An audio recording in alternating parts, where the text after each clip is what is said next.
Sveiki, džiaugiuosi, kad įsijungėt. Šiandien turim ypatingą svečią, Editą Janickę, kuri yra daugybę metų patirties sukaupusi ir balansuodama iš tikrųjų įvairią tą patirtį tiek organizacijų valdymo, tiek psichologijos. Šiuo metu yra executive coach ir padeda komandoms, vadovams priimti geriausius sprendimus. Ir šiandien kalbėsim apie tuos geriausius sprendimus įvairiame mastelėje, nuo individualaus ar net šeimos iki komandų, organizacijų, o galbūt netgi ir visuomenės. Labas, Edita. Labas, Tomai. Papasakok, kaip tu atėjai iki elgsenos psichologijos ir kaip save atradai šiame kelyje. Oi, istorija tai ilga, nes kadangi, bet pasistengsiu kažkaip čia taip sutrumpinti. Iš tikrųjų tai dirbau su žmonėmis visą laiką.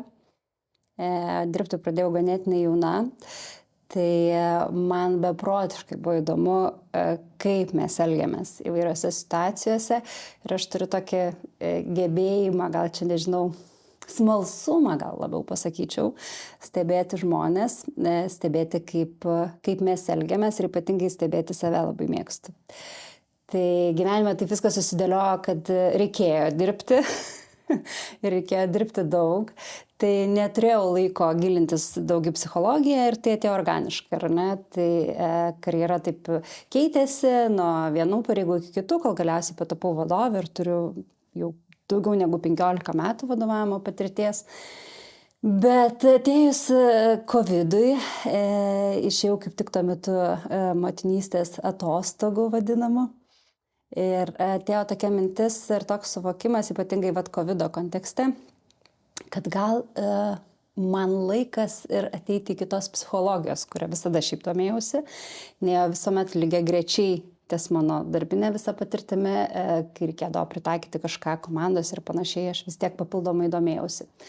Tai tas COVID-o turbūt laikotarpis ir buvo tas momentas, kada nusprendžiau eiti ir pasitikrinti, ar ta psichologija man yra iš tikrųjų įdomi, ar čia tik toksai noras, sena svajonė kažkokia neišpildyti, ar nieko man ten nėra įdomaus, pasižiūrėsiu, pačiupinėsiu ir mesiu. Tai pasitvirtinau, kad tai man labai labai patinka. Ir toliau tęsiu, tai toliau gilinuosi į psichologiją ir bandau tai suderinti. Bandau suderinti versle gyvenimą ir gilinimas į psichologiją tuo pat metu. O taip tikriausiai atėjo ir tas dėmesys į tokį skaitmeninį mindfulness, ne? Ir mūsų tokia bendrai santykis su digital pasauliu. Oi, šitas irgi labai atėjo taip lygiai grečiai irgi su COVID-u, tai kadangi mes jau šiek tiek pažįstame, ar ne, šiek tiek metų, tai vis tiek žinai, kad su technologijom tikrai susijusi esu, ypatingai šeimoje. Tai kas liečia ir tą patį dirbtinį intelektą, ar ne, ir kažkada mes su tavim turėjom pokalbį ir aš tavęs ėmiau interviu savo magistro darbą ir tu man tada pirmą kartą prieš kiek čia dabar tų metų pasakoju apie tai, kas tas dirbtinis intelektas ir kaip mes jį kūrėm, ar ne. Tai tuo metu dar žmonės nelabai suprato, net ir kai gyniausi magistro darbą, manęs ten nesugebėjo užduoti klausimų apie tai, jiem buvo labai keista, atrodė viskas labai tolima. O mes jau kažkaip kalbėjom, ar ne, apie tos dalykus, jau tu tai ir dirbai su tuo, o aš dar tik domėjausi. Ir kadangi tos technologijos mūsų šeimoje jos buvo tokios labai artimos, aš kažkaip visada jaučiausi, kad mes kaip ir jos yra, bet mes susitvarkome, ar ne, su visa šitą situaciją. Bet viskas pasikeitė kažkaip atėjus COVID-ui, nes tuo pat metu ir vaikas gimė mažas, nors turiu du, jau vienas didelis, tai kitas atsirado mažas, jau kaip ir dukra buvo 16 metų, tai tarsi viskas jau ten buvo ganėtinai taip kaip ir okei su to skaitmeniniu, su tais skaitmeniniais įpročiais jos gyvenime, nes dar iki tol taip nebuvo populiaru viskas. Ir kai atėjo tas naujas šeimos narys į mūsų gyvenimą, kai prasidėjo COVID-as ir mes visi užsidarėm namie, mes pradėjom dirbti iš namų, socializuotis būdami namie, kalbėti ir ne su draugais, su artimaisiais ir panašiai. Aš supratau, kad aš persikėliau į kitą gyvenimą, kažkokį tai virtualų, nebe realų, bet virtualų. Ir pradėjau tai jausti pati fiziškai netgi. Pradėjau jausti tą norą, potraukį, nuolatos būti telefone, kompiuteryje, pradėjau suprasti, kad mes nebegebame atskirti, kada yra darbo laikas, kada poilsio. Viskas pasidarė tokia vientisa tokia linija. Dar kadangi vyko labai daug įvairių situacijų ir socialinėje erdvėje ir ne socialiniuose tinkluose, kas lietė patį COVID, ar ne įvairios konspiracijos teorijos, įvairiausi vieni pasisakymai, kiti susipriešinimas ir taip toliau, tai tada pradėjau taip gilintis, kas vyksta, ta prasme, kaip priešinasi žmonės ir panašiai. Ir tada kažkaip man atsivėrė akis, kokia tai yra stipri jėga visame tame. Ir aš kažkaip galvoju, kad reikia čia man daugiau į tai pasižiūrėti giliau, kadangi jeigu kažkas man patinka, aš pradedu žiūrinėti. Tai va taip ir prasidėjo nuo tų 20 metų, kad aš pradėjau gilintis į skaitmeninį dėmesingumą, tas digital mindfulness, taip daugiau, ar ne, vadinasi, kaip daugiau jau žinomas kitur. Pas mus Lietuvoje tai nelabai jis buvo apie jį kalbama, ar apskritai domimasi juo, ar ne. Ir taip ir tęsiasi kažkaip, po to pradėjau lygiagrečiai studijuoti psichologiją ir taip gavosi, kad aš visą tą savo studijų laiką paskyriau analizai būtent skaitmeninių mūsų įpročių, kaip mes elgiamės skaitmeninėje erdvėje ir panašiai. Ir pamačiau, kad žmonėms tai pradeda darytis aktualu, įdomu, jie pradėjo manęs klausinėti daugiau per visus mano pristatymus, seminarus, aš pravesdavau tam tikrus mokymus, papasakodavau daugiau, parodydavau, bandydavau atspindėti realiai mūsų tokį natūralų elgesį, ar ne, ko mes šiaip nepastebim ir ką tai darom tiesiog jau natūraliai, skaitmeninėje erdvėje su tais pačiais telefonais, ar ne. Ir žmonės tada kažkaip pradėjo atkreipti dėmesį, kad iš tikrųjų kažkas čia vyksta ne taip. Ir pradėjau užduoti klausimų įvairių. Ir kadangi turiu tokį vyrą, kuris mane vis taip stumteli kur nors, tai vieną, tai kitą pusę ir sako, tai gal turi eik tenais į tą pusę. Mano psichologijos studijos lygiai taip pat kažkaip jie taip visai mane inspiravo eiti ten. Tai aš lygiagrečiai pasirinkau prie to savo executive coach, ar ne, turėti ir šitą dalį, tik ta dalis daugiau yra tokia kaip mano hobis, gal pasakyčiau kol kas. Tai kad aš domiuosi, aš dalinuosi, bet neskiriu to viešinimui pakankamai daug dėmesio, kiek galėčiau skirti. Tai dar, taip sakyčiau, toj erdvėj mūsų virtualioj manęs nėra daug, bet gyvenime tas skaitmeninis dėmesingumas tai pas mane yra kiekvieną dieną, nuo ryto iki vakaro ir naktimis. Aš tai jo lisuosi. Aš manau, iš tikrųjų, čia yra fantastiškai, klodai tiesiog ištisi domėjimas ir aktualumo, nes kiekvienas iš mūsų jau esame tame skaitmeniniam pasaulyje ir labai teisingai sakai, tiek darbe, tiek laisvalaikyje, tiek visur ir iš vis jau nebeįmanoma, ne, ten, jeigu kažkur važiuoji, tai neatsidarysi fiziškai žemėlapio ar jeigu renkėsi maistą irgi, renkėsi dažniausiai meniu peržiūrį net prieš ateinant į restoraną. Taip. Tai visi šitie dalykai kartais yra tokie tarsi nepastebimi. Ir man labai patiko viena frazė, kurią tu savo Instagram'e berods pavartoji, tokia mąstymo spragėsiai. Nes man spragėsiai yra grinai tokie, kur netikėtai, neplanuotai šauna ir negali net nepastebėsi, kaip iš ten iš seklyčių pasidaro visa krūva jau tų spragėsių. Man iš karto toks vaizdinys, tokia asociacija. Tai kokius tos mąstymo spragėsius pastebi, bendraudamas su klientais, savo galbūt aplinkoje, bendrai visuomenės pavyzdžiuose? Aš gal nuo savęs pradėsiu, nes man svarbiausia turbūt ir buvo psichologija, ar ne, ir kam paskyriau tuos metus, tai buvo visų pirma pažinimas savęs, kad suprasčiau savo įpročius, ar ne, ir aš pradėjau, man visada patiko stebėti žmonės ir lengva yra stebėti kitus ir bandyti per savo interpretacijas, ar ne, pasakyti, kas kaip elgiasi ir panašiai, bet tu negali žinoti, kas yra kito galvoje. Todėl vienintelis būdas suprasti tos spragėsius, tai yra stebėti save, tai yra stebėti savo mintis ir stebėti, kaip tu reaguoji tam tikras situacijas, tam tikrų momentų. Ir čia yra toksai momentas, kur čia yra toks dėmesingumas, neskaitmeninis, realus dėmesingumas, kai tu ateina momentas, kad tu pradedi pagauti tos savo spragėsius, tos savo karštas mintis dėl tam tikro elgesio, ar ne.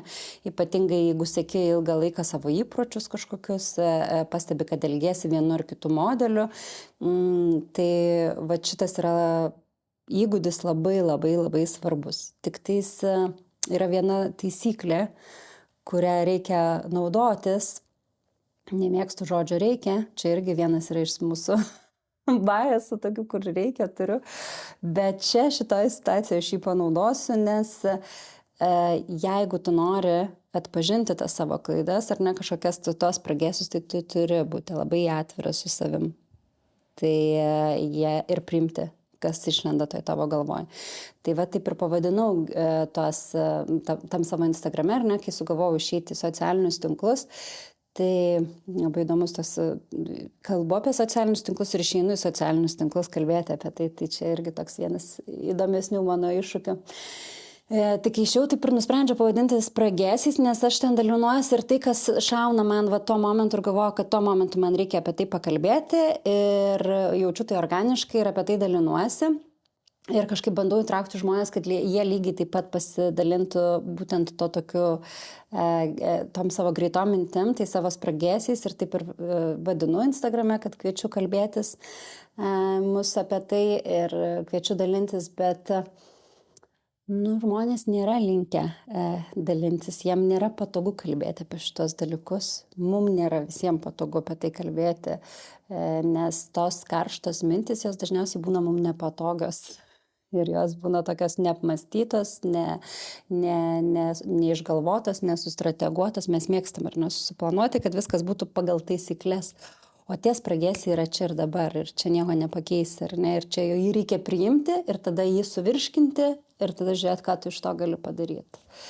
Tai tos karštos mintis ir tie spragėsiai, tai visi mūsų biasai, kuriuos mes turim ir kurie yra atėję nuo vaikystės ir kuriuo atsisakyti, šiaip tai nežinau, ar yra įmanoma, bet suvaldyti taip. Čia tikriausiai išmokti suvirškinti tą bias. Ar vienas aš galbūt tokių, gal skaičiau, man kartais stringančių, gal dažnai netgi stringančių, yra toks socialiniuose tinkluose lyginimas savęs su kitais. Ir kaip taisyklė lygini dažniausiai savo silpnybę su kažkieno stiprybė, arba lygini tik tai labai mažą detalę savo gyvenimo su kažkieno tai kito labai maža detalė. Kaip labai man įstrigęs yra mano psichoterapeuto pasakymas, kad sako, kiek žmogus tau praveria duris, pasižiūrėti savo gyvenimą, tiek ir matai, bet koks ten kambarys ar salė ar visa arena yra, tu nieko negali matyti. Ir vienas iš tokių spragėsių, kuriuos ne visuomet yra lengva suvirškinti, yra būtent, pavyzdžiui, koks nors fear of missing out. Tai yra, kai tu lygini su kažkuo ir galvoji, okei, kažkas galbūt ten keliauja, kažkas ten gražiau apsirengęs ar kažką įspūdingiau padaręs yra viena, bet kita vertus yra pasiekimai, yra tokie subtilesni dalykai, kažkas galbūt dabar mokosi tą magistrą, apie kurį aš čia ilgą laiką svajoju, gal ir atidėlioju, kažkas galbūt ėmėsi to projekto, kurio aš ten idėją kažkada gal turėjau. Kaip tokiu atveju, ypatingai kalbant apie tokį fear of missing out, kaip suvirškinti ir taip produktyviau veikti, gyventi, kad tai netrukdytų mums? Lyginimas jis buvo visą gyvenimą tarp mūsų, ar ne? Taip ir atsiranda tas kažkas nori vis geriau, ar ne, kažką daugiau pasiekti, dėl to ir buvo visada tas lyginimas. Kai atsirado socialiniai tinklai, tai jis pasidarė toks išpūstas ir netikras. Labai gerai pasakėjai, ar ne, apie tas pravertas truputėlį duris, kiek tu nori, tiek tu parodai. Tai aš, pavyzdžiui, lygiai taip pat susiduriu su situacija dabar, kai kalbu apie skaitmeninį dėmesingumą, ar ne, žmonės, kurie, pavyzdžiui, mane kviečia kažkur ir sako, o tai kur tu ten dabar buvai, kur tu ten kažką darai, nes aš per daug nekeliu į socialinius tinklus, tai ką aš veikiu ar ne už kadro. Tai ir aš turiu jam tarsi paaiškinti, nes aš to nepozicionuoju. Tai kiti veikia atvirkščiai, kiti pozicionuoja, ypatingai labai daug, labai visur savęs rodo ir atrodo, kad žmogus tikrai labai daug kur veikia, ar ne, ir tada jau sukūrėme tą vaizdinį, pravėrė tarsi duris plačiai, nors iš tikrųjų tenais galbūt to tiek ir nėra. Tai su to lyginimuose, jeigu kalbant bendrai apie tą patį FOMO, ar ne, tai jisai yra toksai ganėtinai, kaip čia įvardinti, tikrai subtilus dalykas, nes iki kiek mes galim lygintis, kur yra mūsų ribos, ar ne. Tai labai jis gali nuvesti į kraštutinumus tam tikrų žmonės, ypatingai jaučiau pati labai stipriai, kai laukiausi vaiko ir po to išėjau į dekretą. Man toksai gavosi labai įdomus momentas, nes dar nepaminėjau dėl to skaitmeninio, ar ne, tai ypatingai per COVID-ą, bet kas gavosi su darbu prieš tai, nes prieš išeidama į dekretą aš dirbau, turėjau 5 padalinius, apie 100 žmonių, žodžiu, ir dirbau administracijos vadovė, kur turėjau su apie 100 žmonių turėjau ir, žodžiu, su visais turėjau pastoviai komunikuoti. Ir komunikavimo priemonė buvo Messengeris pagrindinė. Tai šita kompanija net neturėjo Google kalendoriaus, kai aš atėjau dirbti ir mes ten bandėm įsivesti taisyklės kažkokią rutiną. Tai pas mane dažnai atsiduria tokios kompanijos, kur reikia įvesti visą tą strategiją nuo iki. Skamba košmariškai. Košmariškai, dabar kai pats planuoji, tai atrodo košmariškai. Ir tuo metu ir vyksta pasipriešinimas, nes žmonės nesupranta, kaip gali būti kitaip. Tai tuo metu tas visas susirašinėjimas vykdavo per Messengerį. Tai įsivaizduoja, pavyzdžiui, žmonės šį visą dieną jie dirba, jie būna užsiėmę, ten tvarkosi savais reikalais ir tada vakare grįžę namo, jie prisimena, kad reikia tą, ar ten 3, 4 padaryti. Čia truputį nukrypau nuo temos, bet grįšiu. Ir tada pradeda man rašyti ir rašo per Messengerį ir vakare ir jie nori greitai atsakymo.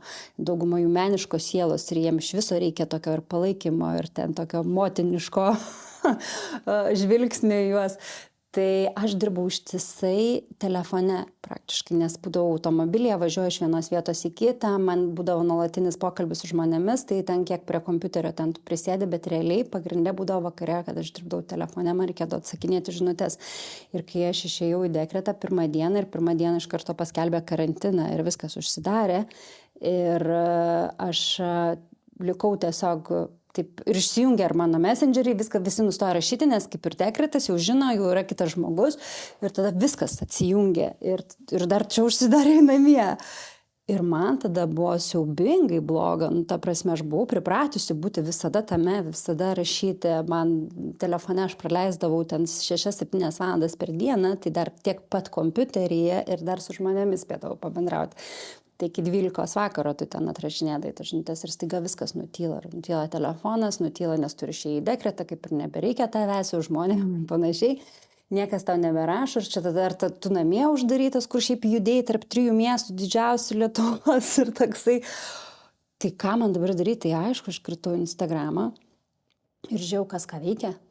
Tai kas kaip gyvena, kas ko užsiima, kaip čia kas dabar susiradau mamų, kurios irgi va tuoj gimdys, ką jos perka, ką jos daro, ką jos čia kokius kursus lanko, ką daryti čia dabar, kur surasti kokius online mokymus ir taip toliau, kokį nusipirkti čia pleduką, kokį čia rūbelį, žinai, kas ką rekomenduoja, žindyti, nežindyti, ir daug visokių dalykų.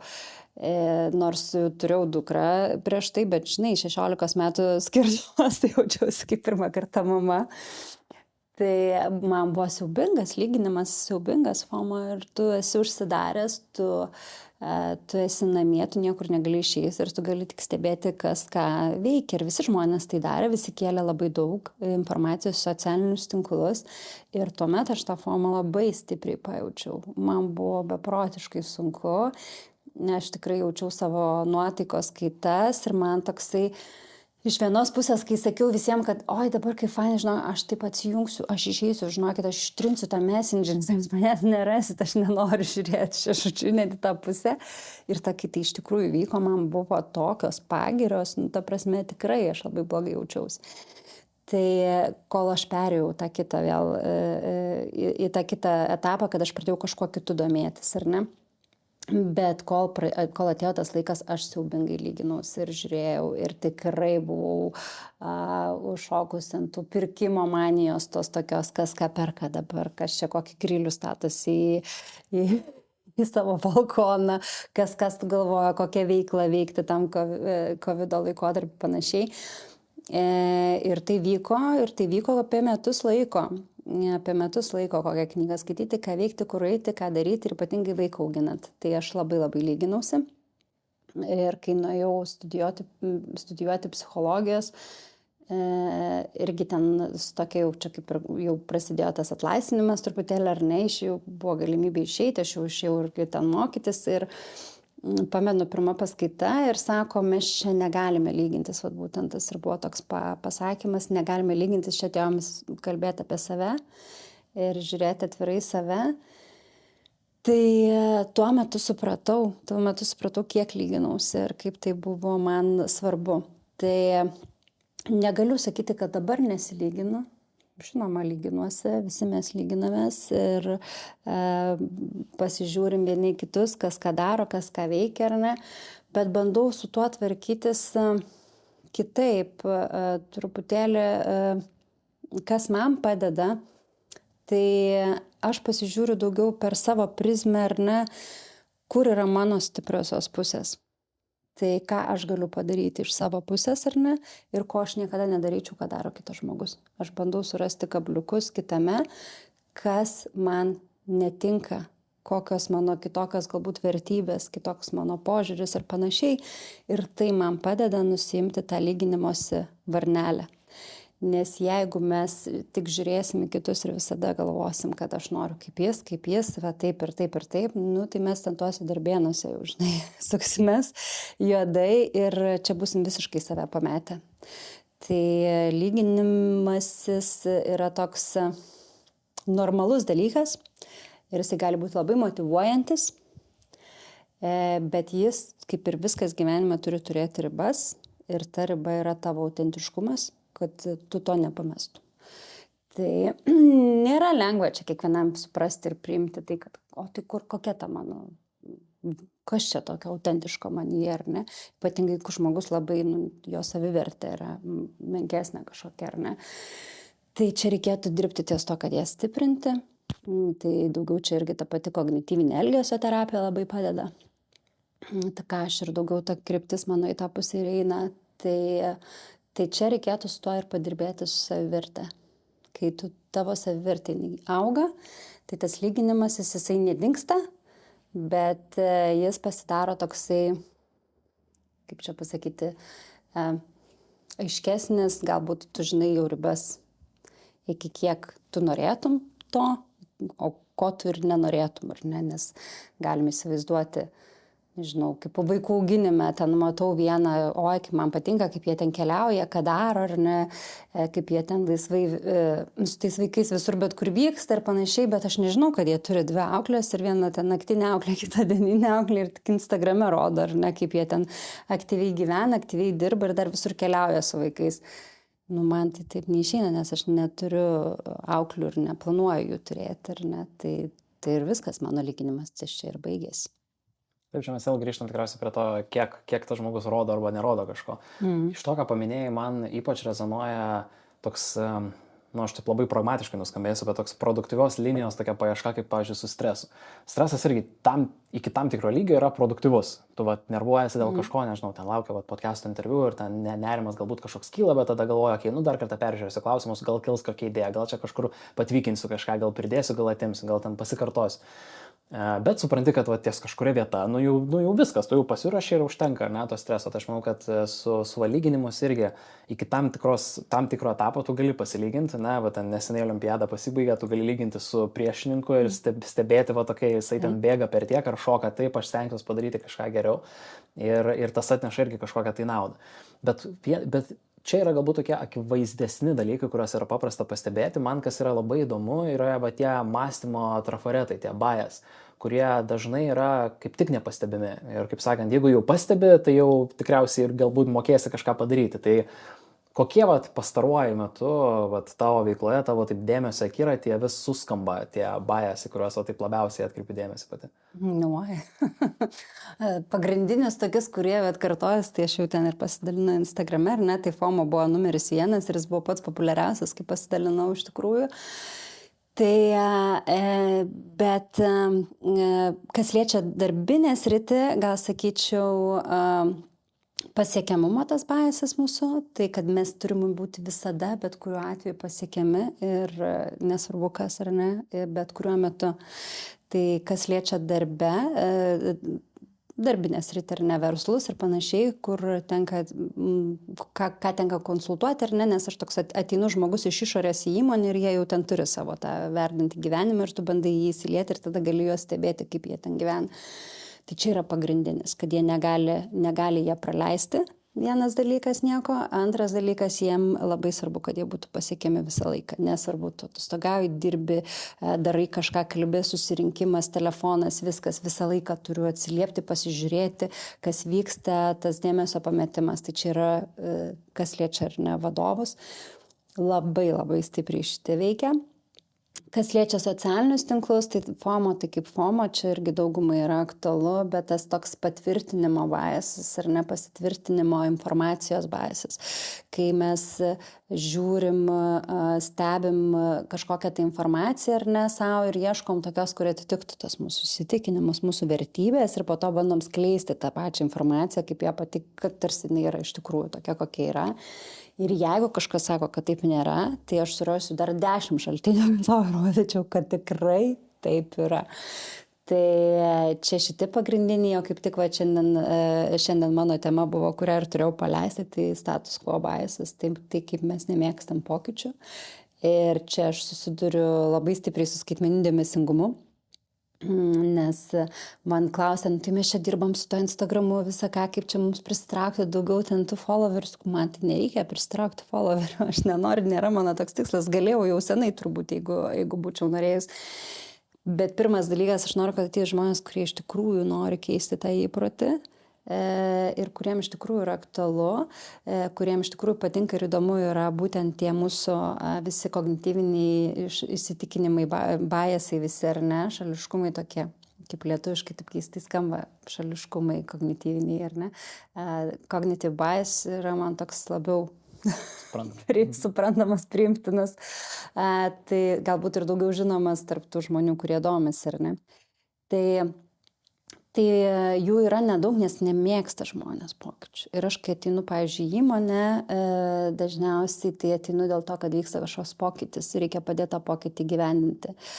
Ir sako, bet čia jiem nepatinka, tas nepatinka, jie viską atmeta. Tai aš duodu klausimą, o tai tau patiktų dabar ateina į tavo šeimą žmogus kažkoks ir pradeda sakyti, dabar kitaip dėliosim čia tas lėkštutes, žinai, dabar čia perstatysim šitą sofą, noriu, kad tai būtų, žinai, ir tokius tavo visus tos įprastą tavo visą režimą, kažkokį tavo gyvenimo būdą bando sudėlioti kitaip, aišku, kad tu priešinsies, tai yra visiškai normalu, visi mes priešinamės, visi tam turim pasipriešinti, yra tam tikra dalis žmonių, kuriem visada yra aktualu kažką naujo sužinoti, tai bet jų yra labai, labai mažai ir jeigu ten bus 10% tokių įmoniai, tai mes jau, žinai, turim gerą pradžią.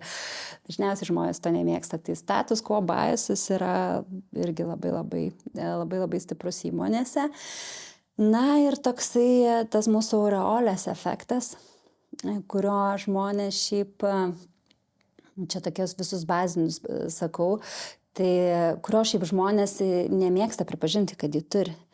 Nes, man patinka kolega kažkoks, nelabai, mes su juo labai gerai suvaibinam, mes ten išeinam ir po darbo žiūrėjau kur nors ten kokio krepšinio pažais dar kažką, mes gerai sutarėm. Ir aš su juo dirbu komandoje, ar ne, ir jis daro pastovi tas klaidas ir visi sako, žinok, jisai ten jau tikrai pridaręs tų klaidų ir vėl, bet aš net negirdžiu, žinai, aš tik galvoju, kaip aš krepšinį su juo įsižaisti. Nes mes su juo šiaip gerai sutarėm.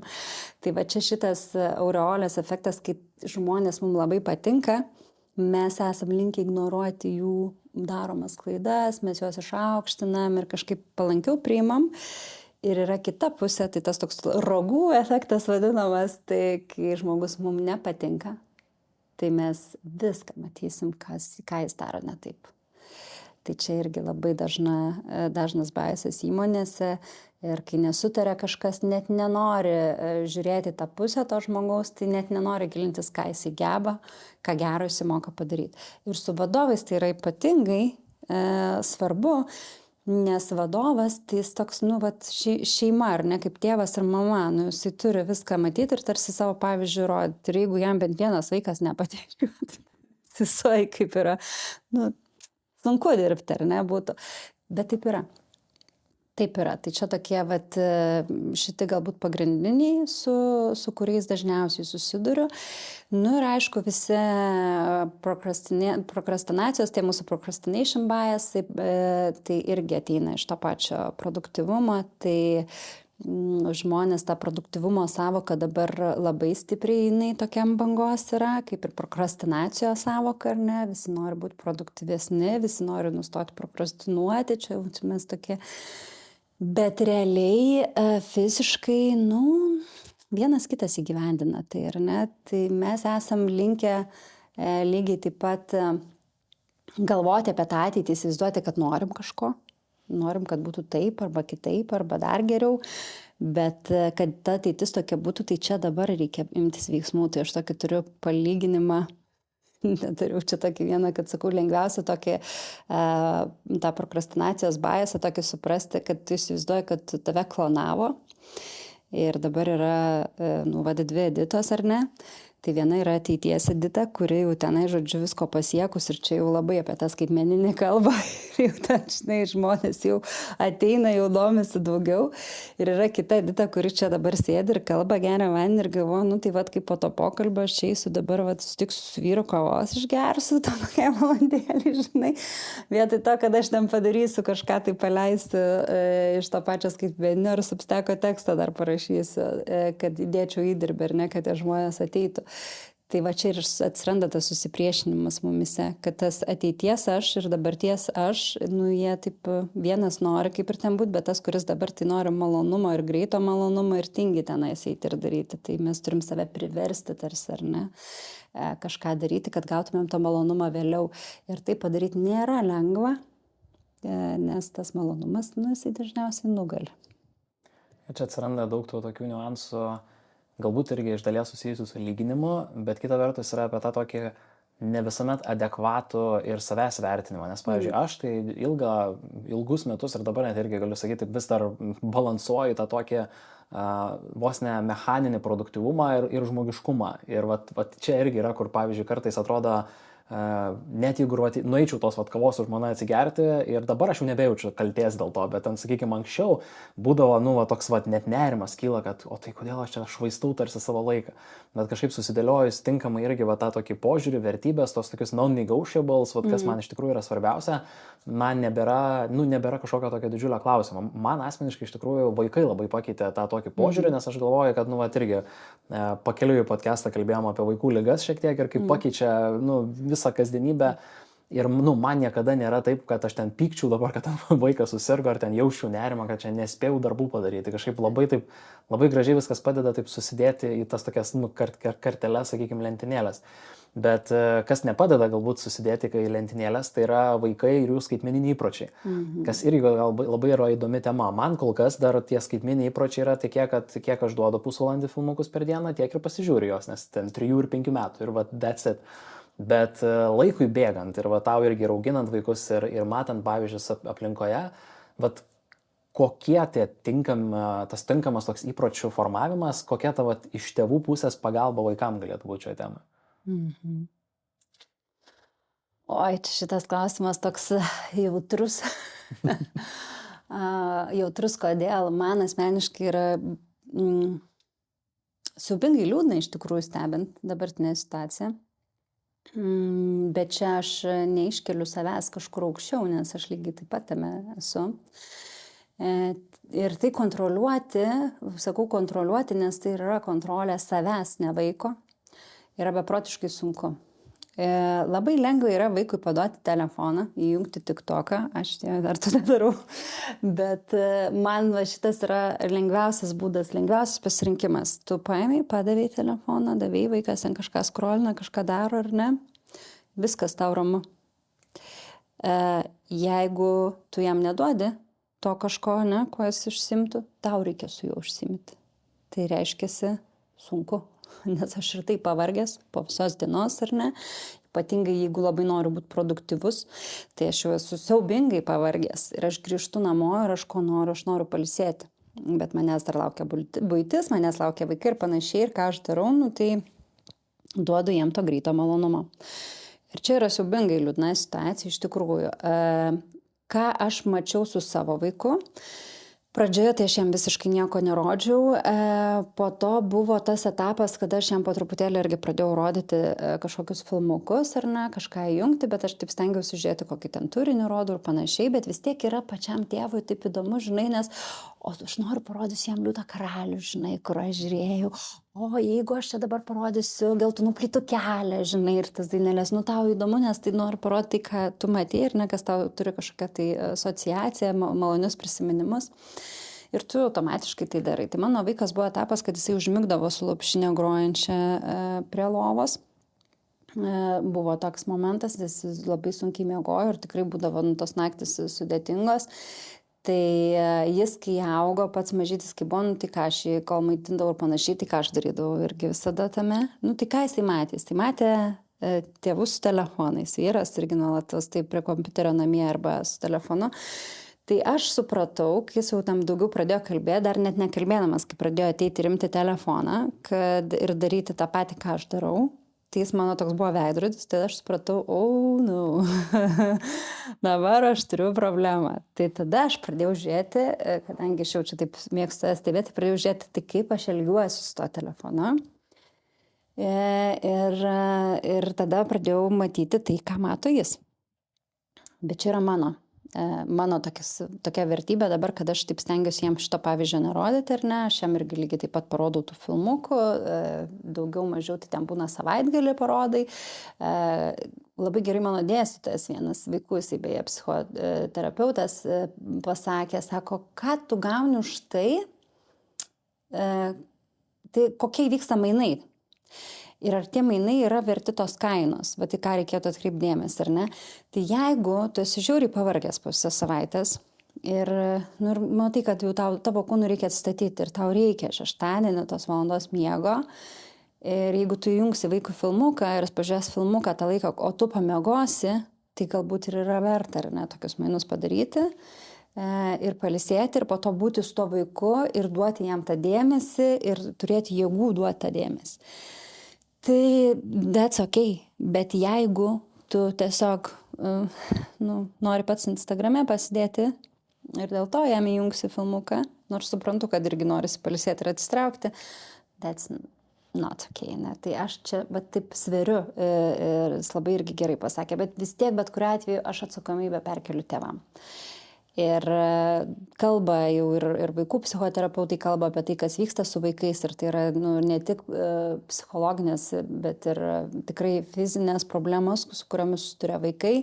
Tai būtent ir tie žinučių kaklai vadinami, ar ne, ir tas judėjimas, ir ką aš matau, pavyzdžiui, jeigu išvažiuojam prie jūros, ką matau, vaikai valgo visi restoranuose su tais ekranais prie padėtais, nes nebemoka patys valgyti, tai ir visi mitybos sutrikimai prasideda, kad ir viršsvoris auga ir panašiai, tai tų problemų yra N.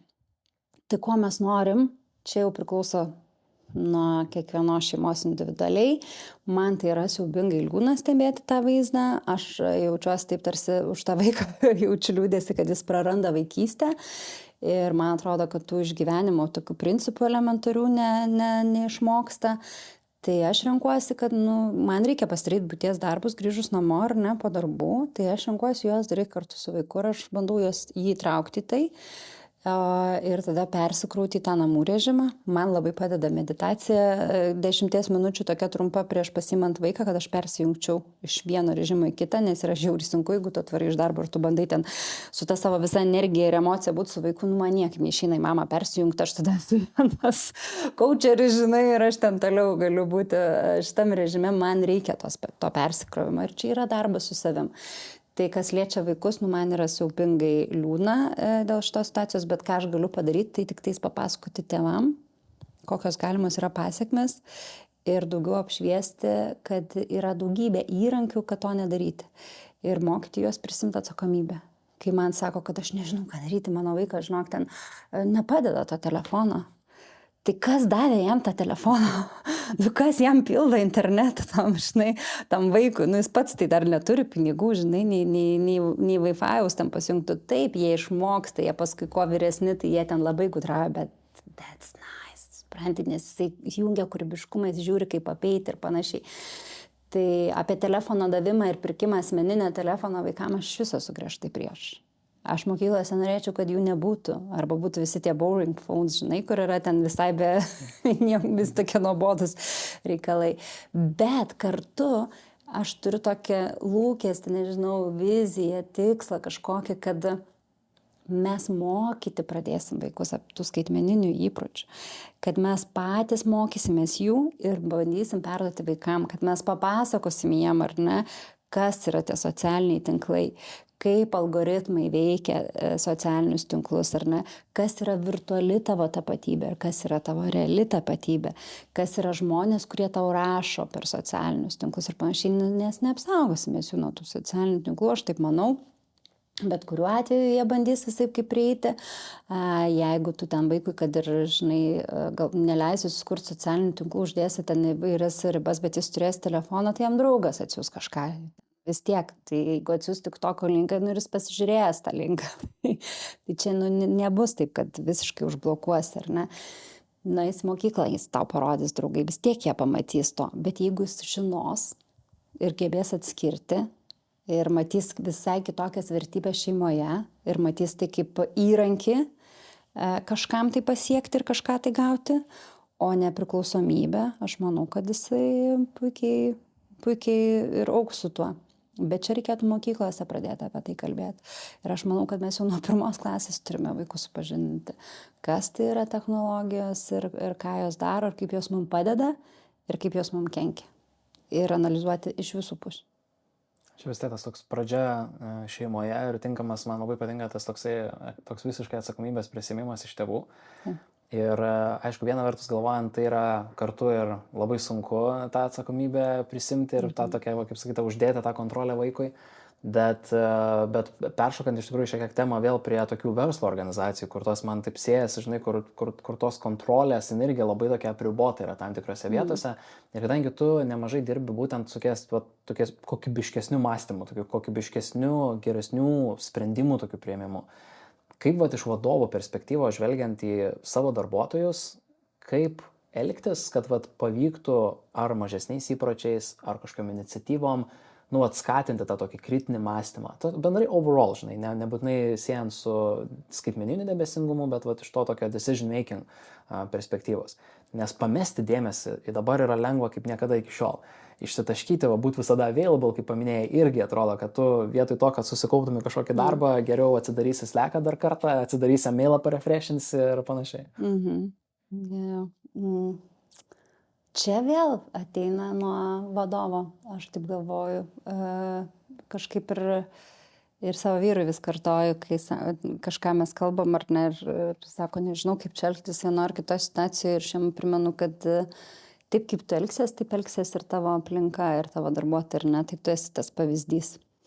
Tai jeigu vadovas gali rašyti žinutes ar ne, rytą, vakarą ir naktį ir bet kada, žmogui ir tikisi, kad jis atsakys. Viena yra, kad gali, galbūt yra toks susitarimas, pavyzdžiui, mes Adonė turim susitarimą, kad galime rašyti bet kada ar ne, bet tavo yra primtas sprendimas atsijungti nuo visko ir neatsakyti, ir niekas tavęs nedžedžins dėl to, kad tu neatsakėjai ar ne. Tai čia yra visai kas kita, bet jeigu jisai ir tikisi, kad tu atsakysi ir reaguosi esą, žinai, kad tu dabar čia greitai turi, tai perdegimas numeris 1 pas tave įmonė, ir tada tikrai nereikia čia tikėtis, kad jeigu žmogus ir sako, aš perdegiau, kad čia žmogus silpnas. Ne, čia sistema silpna. Tai vadovom patiems svarbu tos įpročius susikurti visų pirma. Ir pagrindinė taisyklė čia yra atskirti darbo ir poilsio laiką. Nesvarbu, koks tas tavo darbas yra. Remote dirbi, hybridinis ar ne, ten vietoj kažkiek remote, ar visada vietoje esi. Lengviausia yra tiem, kurie visada vietoje, nes tarsi išeina, uždaro duris ir baigta, viskas, aš nieko daugiau nedarau šiandien. Tai juos tarsi ir žiūrima pagal tą seną ar ne, tokį mūsų įprotį, kad jie padarė savo, ar ne, galbūt jis visą dieną Facebook'e sėdėjo, nesvarbu, bet jisai buvo ofise, jau tarsi padarė jisai savo, jisai išėjo ir aš jo netrukdau. Bet jeigu žmogaus aš nematau ir jisai dirba kažkur iš kažkur, ir ypatingai dar kažkur išvykęs iš šiltus kraštus dirba, tai man jau taip, žinai, kažkaip neramu, kiek jis ten dirba ir kiek jis ten ko padaro, tai aš jam ir vakare, ir ryte, ir taip toliau, ir neduosiu tos ramybės. Tai čia irgi tie patys įpročiai, kaip mes juos sukuriam. Ir pasitikėjimas žmonėmis čia yra vienas iš tokių svarbiausių galbūt rodiklių, kiek tu leidi atsakomybės prisimti pačiam žmogui. Tai čia šitas man atrodo, kaip aš sakau, ar ne tėvai turi prisimti atsakomybę už tai, kad duoda ten vaikam telefoną ir panašiai. Lygiai taip pat vadovas turi prisimti atsakomybę už savo įpročius ir tai, kokį jis rodo pavyzdį savo organizacijai ir visiems kolegom. Lygiai taip pat leisti prisimti atsakomybę patiem darbuotojam. kad jeigu jau aš sutariau su juo ar ne, kad jis taip dirba, toks jo darbo grafikas, tai žiūrėti tai, ką jisai padaro, kaip kokybiškai padaro, kaip greitai padaro galbūt, bet jeigu čia greitis mums aktualu, jeigu neaktualu, jeigu kokybė, tai vėl kitas reikalas ar ne, kaip laikosi įmonės vertybių ar ne. That's it. Ir čia yra svarbiausia. Ir jeigu žmogus matai, kad tikrai jam ten nelabai gaunas, tai tada galbūt kalbėtis, galbūt ieškoti to sprendimo ar ne, kokią čia tą pasimti darbo rutiną, kokią susikurti, kad jam būtų patogu. Bet jeigu mes bandysim žmonės priversti kažką daryti, aš netikiu šito metodu. Kaip tikiu, jeigu ten tas režimas yra toks, kuris būdavo ar ne, kur ten negausi duonos, jeigu čia nebus, bet šiais laikais tai sudėtingas atvejis yra, tai aš manau, kad daugiau pasipriešinimo mes galim sulaukti negu pagalbos. Tai va, bet tai, kad mes esam pametę darbo ir poilsio laiką, tai vienareikšmiškai visiškai matau kiekvienoje įmonėje tą patį. Ypatingai, kai atsirado tas nuotolinis darbas, tai visada mes rašinėjom ir tas slekas jungtas, net turim tokias priemonės, tos visos priemonės, kurias mes turim organizuoti darbą ir produktyvumą, savo gerinti panašiai, jos visos turi galimybę sureguliuoti netgi tavo laiką, ar ne, pagal tavo produktyvumo netgi galimybės, kada, pavyzdžiui, tu ryte daugiau ar nori dirbti, tai gali būti vienas, ten slekas įjungtas ar ne, po pietų jisai gali būti išjungtas, tu gali net su darbdaviu susitarti, kad pasiekiamas būsiu tada ir tada, skambučiam galiu būti pasiekiamas tada ir tada, e-mailus atsakau tada ir tada. Ir tu gali susidėlioti tą rutiną labai lengvai ir tos priemonės jas leidžia. Tik reikia į settingsus nueiti, ko mes nedarom. O mes paliekam viską atvirą, įsijungiam notificationus max visur ir tada, žinai, net vakarienės metu palauk čia darbas ir paskui stebimas, kad vaikas sėdi ir žaidžia, atsisėdė, sako, čia darbas, dabar palaukit, nes taip yra. Tai jie mus atkartoja ir rodo, kokie mes esame iš tikrųjų. Tai ir dar labai svarbu vadovo irgi pačios vertybės, kaip jis vertina tą žmogaus poilsį. Ar jam svarbu yra, kad žmogus ateis pailsėjęs, ar jam svarbu, kad žmogus leidžia laiką su šeima, ar jam yra ir toks daugiau į save viskas, kad man svarbu, kad jisai dirbtų 24 valandas per parą, aš nežinau, kiek jis ten tų vaikų turi, žmona, man neįdomu. Tai čia renkamės turbūt, kur dirbti. Tai šiais laikais jau tikiuosi, kad mažiau vis tokių organizacijų pasitaiko, bet jų yra. Jau čia, jeigu kalbant apie tokias, vėlgi, šiuolaikiško požiūrio organizacijas, mes labai dažnai susidarėm su įvairių susitarimų paieška, kaip ir tu paminėjai apie tai, kad, nes aš pats irgi tiek su kolegom, tiek su savo komanda visą laiką turiu tą susitarimą, kad tikrai aš kartais dirbu nenormaliom valandom, kartais būna, turiu laiko, atsikeliu ten sekmadienį 6 ryte ir tiesiog atsišaudau e-mailus, kad galėčiau, nes ten galbūt išeinu ten kažkada anksčiau ar panašiai. Ir pas mane irgi visi yra puikiai informuoti, kad aš tikrai nesitikiu atsakymo sekmadienį, aš tikiuosi atsakymo tada, kada būsi prie kompo ir bus tas dedikuotas darbo laikas. Bet tai yra labai svarbu susitarti, lygiai taip pat kaip ir pavyzdžiui tie susitarimai apie tai, kad aš irgi su savo komandomis laiką, dažniausiai beveik 90% laiko turiu tą susitarimą, kad kiek įmanoma rytai be mytų. Kad darom mytus po pietų. Ryte stengiamės susikaupti, pasidaryti savo fokus tokius darbus, tokius pagrindinius dalykus. Ir aš bent jau ką pastebėjau ir iš komandos, kad po pietų žmonės atėję į mytus yra kažkokie labiau tokie šviežesni, atrodo netgi, ir atrodo labiau netgi tokie pasitenkinę darbui, nes jie jau ateina į susitikimą, jau kažką nuveikia, jau kažką paruošia, jau ir pasiruošimas tada tiem mytam atrodo gerokai kokybiškesnis. Tai mane labai žavi tokia komandinio darbo susitarimai. Galbūt dar turi kokį nors pavyzdžių, kur pastebėjai ar savo komandose per dešimtis šimtų žmonių, žinai, ar klientuose, kokie susitarimai tokie, galų galia tą produktyvumą padeda ir tokį kartu sveiką protą išlaikyti. Labai geras šitas, ar ne, kad pastebi, pavyzdžiui, kad komandai, jie tokie geriau jaučiasi, ar ne, po pietų, nes ryto darbas, jisai daugiau yra fokusas, ar ne, į tos visus e-mailus įkrentam ir čia yra labai gerai.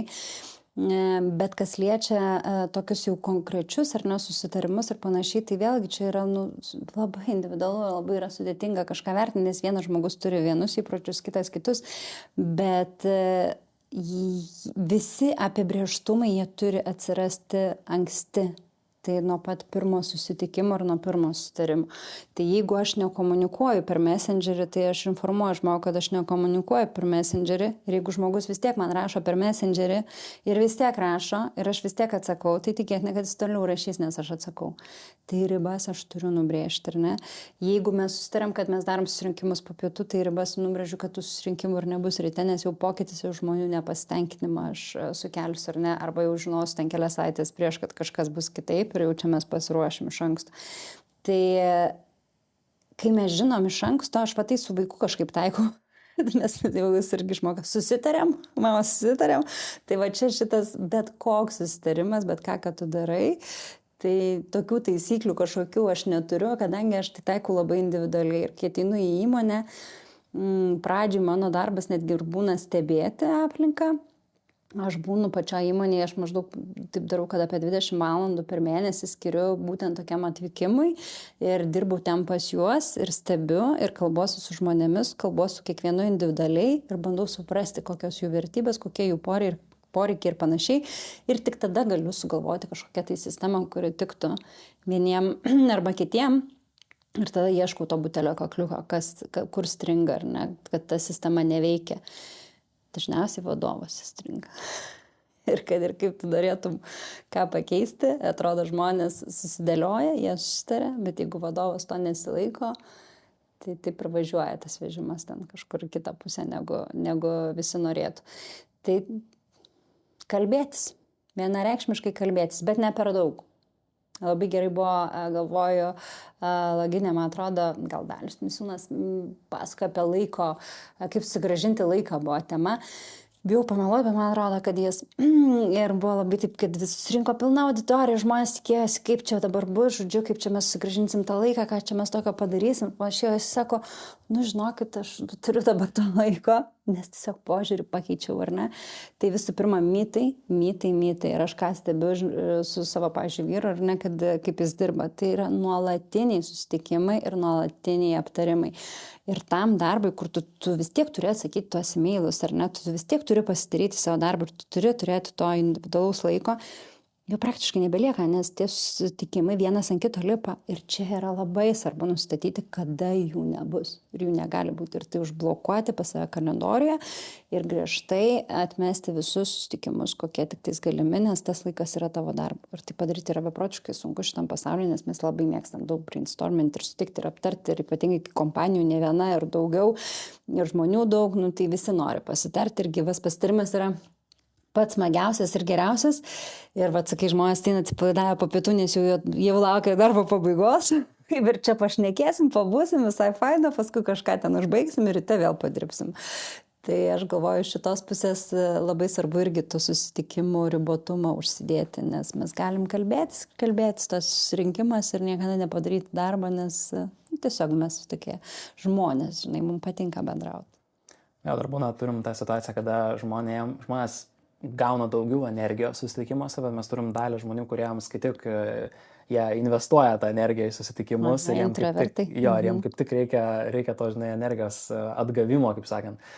Man labai patiko tas toks palyginimas, jeigu mes čia taip labai jau dėtume toks ekstravertus, intravertus, kad vieni žmonės atsibunda su 5 arba 10 monetų ir per dieną jas išdalina tą savo dėmesio, kiti sako atsibunda su 0 ir tiesiog susirenka per bendravimą. Ir nėra, kad vienas ar kitas yra blogai, tik tai manau, vadovam aš ir pats dirbdamas su klientais pastebėjau, yra labai svarbu suprasti tuos žmonės, kurių pagrindinis tikslas yra statyti kažką, tai yra build things, ne make things. Ar tai būtų tie patys programuotojai, dizaineriai, copywriteriai, operatoriai ar kažkas, kur dalyką reikia padaryti. Ir kiti yra tokie labiau operations, kuriem reikia pasirūpinti, kad visi šitie 8 žmonės, jie visi padarytų ir mes visi kaip organizacija ar komanda eitume į tą kryptį. Ir kartais būna sunku tada, ypač vadovam, ir man čia labai siejasi su tavo tokia pagarba ribom, kad iš vadovo perspektyvos yra labai lengva pasižiūrėti, taigi laisvas rytas pas kažkokį darbuotoją, aš įmesiu ten mytą 10 valandą ir tada ateina žmogus į darbą, kažką jau pradeda krapštyti, bet 10 valandą tas mytas įkrito viduryje, tada grįžta jau kaip per valandą iki pietų, vėl tada per tą valandą nespėja įsivažiuoti, įsitraukti ir vėl nutinka tuomet, kas nutinka. Tu užsiminėjai šiek tiek apie darbą su klientais, kas man irgi labai yra įdomu, kad vat, įeini į organizaciją, vat, daug yra to tokio stebėjimo, daug yra vėlgi nepasidavimo, manau, tokiam pirminiam įspūdžiui ir tokio pasigilinimo. Praplės šiek tiek daugiau, vat, kaip tu dirbi su klientais ir kokiose vietose daugiausiai gali padėti organizacijom? Nemaloniai dirbu. Manęs nemėgsta. Aš ateinu su atvirumu ir kai mano pirmas klausimas būna vadovui, kuris mane kviečia ar ne, aš jo klausiu, ar esi pasiruošęs priimti tiesą taip, kaip yra. Nes ta tiesa, jinai gali būti nesmagi ir jinai gali būti apie jį patį. Tai man visi sako vienareikšmiškai taip. Po to bando užglaistyti, kad negirdėtų tos tiesos. Bando rasti kaltininką, kažką kitą, kas yra ten kaltininkas toje įmonėje. Aš kaltininkų net nevadinčiau, bet sakyčiau gal toks, tas, kuris tas butelio kakliukas, ne? Bet aš pasakau taip, kaip yra. Ir ta tiesa nepatinka. Ir tada niekas nenori, kad aš ilgai ten likčiau. Dėl to labai gerai, kai tu ateini konsultuoti, nes nereikia likti ilgai. Tai jeigu mane kas nors nori kviesti, tai gal būna pasiryžę priimti tą karčią tiesą, nes aš pasakau taip, kaip yra. Ir tas mano ateimas toks ir yra, aš susidėlioju priklausomai nuo to, ko žmogus nori, ar ne. Jeigu jisai nori suprasti, pažinti savo žmonės ir pasižiūrėti iš kitos pusės, tai yra viena. Jeigu jis nori gyventi kažkokį pokytį, tai yra visai kas kita, tada aš padedu sudėlioti strategiją, kuri gali būti tikrai kažkam labai skaudi ir nemaloni. Čia aš neturiu... Čia išjungiu visą savo empatiją, nes kartais ją reikia išjungti, kad padaryčiau sprendimą. Tai, ne tiek, kad jau ten giliotina, žinai, bet kartais tenka imtis ir tokių veiksmų, ar ne? Kartais būna kažkokie, pavyzdžiui, susitarimai vidiniai, apie kuriuos, pavyzdžiui, nepasako ateini į įmonę ir ten matai, kad kažkas vyksta, kažkaip tai dėliojasi keistai viskas. Ir tu nežinai, nesupranti, kas vyksta, bet kažkas vyksta ir tu klausi vieną kitą kartą, kažkas yra paslėpto. Ir tada dirbi ties to, kol randi, kas ten yra paslėpto po to kilimėliu ir ko tau nesako. Ir tada reiškia, tu randi ir tada supranti, kad tai yra dedamoji, kurios tau trūksta, žinai, kad susidėliotų tą visą dėlionę. Kas yra pliusas, pavyzdžiui, kai ateinu dirbti, konsultuoti įmonę ir kad daugiau su personalo klausimais būna, kad ar ne ten HR sprendžia daugiau strategijas ar ne, kaip susidėlioti su žmogiškaisiais ištekliais, tai turiu tokias vos sesijas su kiekvienu individualiai žmogumi, bandau suprasti, kokia bendra įmonės, pasakyčiau, čia tokia, nežinau, energija, tokia bendra nuotaika gal, kokie maždaug žmonės, kad galėčiau pastatyti ar ne tuomet HR, kuris galėtų su tuo dirbti. Tai turiu tuomet individualius pokalbius ir kas yra fainai šitoj vietoj, kad kai tu ateini iš išorės, žmonės tim pasitikė labiau. Jie gali tau pasakyti viską. Ir vadovas dažnai nenori, kad jie tau pasakytų viską, bet jie pasako. Ir tada, kai jau jie pasako, vadovas net pykteli būna, nes tai kodėl man nesako, toks būna įsižeidimas, nes jis tarsi jaučiasi ar ne, kad turėtų su juo būti atviri, bet jis užsidėjęs tą kartelę, kur to atvirumo nėra. Tai aš išrenku tas daleles visas ir tada sudėlioju planą, ką mes galim padaryti, kad tas kažkoks tai pokytis ar ne, ar procesas atsirastų. Tai yra labai fainai ir kad padarau ar ne, pasiliekam kažkiek laiko gyvendinimui, važiuoja procesas ir tada jau aišku nebenori man niekas mokėti. Ir sako, jau viskas, mes čia patys pasidarysim. Tai iš tų patys pasidarysim, tai nežinau, kiek procentų lieka, kad patys pasidaro. Tai vėlgi čia tas spaudimas tokių investicijų greičiausiai yra, kad viskas kaip ir įvyko, pokytis įvyko, procesas įvyko ir tada jau vadovas sako, aš nebenoriu tau čia mokėti, žodžiu, aš pats jau viską susidėliosiu ir tada grįžta prie senų įpročių, va taip. Ir man skambina žmonės. Dita, grįžk. Ir aš grįžtu būna. Aš grįžtu net lygintinai tikrai, nes man gaila būna padaryto darbo. Ir čia mes turim tą tokį, aš turiu šitoj savo srity tokį gap, ar ne, kad atsiremia vis tiek jie į finansus ir nenori iki galo nueiti ir vis tiek žmonės grįžta prie senų įpročių, nes nori grįžti. Tai kai jau mane kviečia, tai aš tikrai bandau jau juos visaip kaip atkalbėti pradžioj ir tada žiūriu, kiek jie pasiryžę yra vis tiek mane įsitraukti. Ir tada, jeigu pasiryžimas yra, tada aš galiu tikėti, kad tai kažkoks pokytis galimas. Kitu atveju tai net neverta imtis, nes aš pasiimu pinigus ir išeinu tada ir tiek pat bus tos naudos. Tai labai svarbu, kad pats vadovas ir pati organizacija norėtų, kad tas pokytis įvyktų. O žmonių kažkaip pasitikėjimą labai lengvai aš įgaunu, man šitas sekasi kažkaip, nes nežinau, gal dėl to, kad sakau, aš ateinu su tuo, ką turiu, su tuo, kas esu, be jokio kažkokio lūkesčio iš žmogų. Nesitikiu iš jo kažko tai padaryti, bet po to, aišku, vis tiek kažką mes darom. Bandom išspausti, ką galim geriausia per motivacijas ir panašiai. O daugiau papildomai, tai ką, su įmonėm tai čia ir ne tas procesas, o visa kita tai yra mano lektoriavimas, tai jau ten elgesio psichologija ir jau ten kalbu apie visus mūsų kitus tokius įprastus dalykus, tai pačią vartotojų elgseną, tai komunikacija, kalbu apie konfliktų valdymą, kalbu apie tą patį dirbtinį intelektą, kalbu apie tą pačią neuroįvairovę, dabar jau pradam kalbėti ir ne įmonėje. Nes irgi labai sudėtinga, nežino žmonės, kaip elgtis, kaip įtraukti visus. Tai kuriam tokią įtraukios darbo aplinkos poziciją dabar su Adonu, kaip tik priminėjom. Tai va taip. Geras, čia visą tai, ką išvarinai per pastarąsias kelias minutės, galėtų būti temos kitiem pokalbiam, bet šiandien mūsų laikas jau eina į pabaigą ir iš tikrųjų, Edita, labai ačiū už atvirumą, už tą tokį mano šiek tiek paspraksėjimą iš įvairių tokių temų ir gebėjimą greitai reaguoti ir tikrai pasidalinti tiek praktiniais pavyzdžiais, tiek tokiais požiūrio kampais, kurie kartais man asmeniškai net tokie dar naudingesni būna, nes atrodo, tos taktinius dalykus mes pakankamai protingi esam, kad susidėstytume, bet toks pirminis žvilgsnis, į kurią pusę žiūrėti, yra tikrai labai labai naudingas. Tai ačiū, Edita, už pokalbį. Ačiū tau.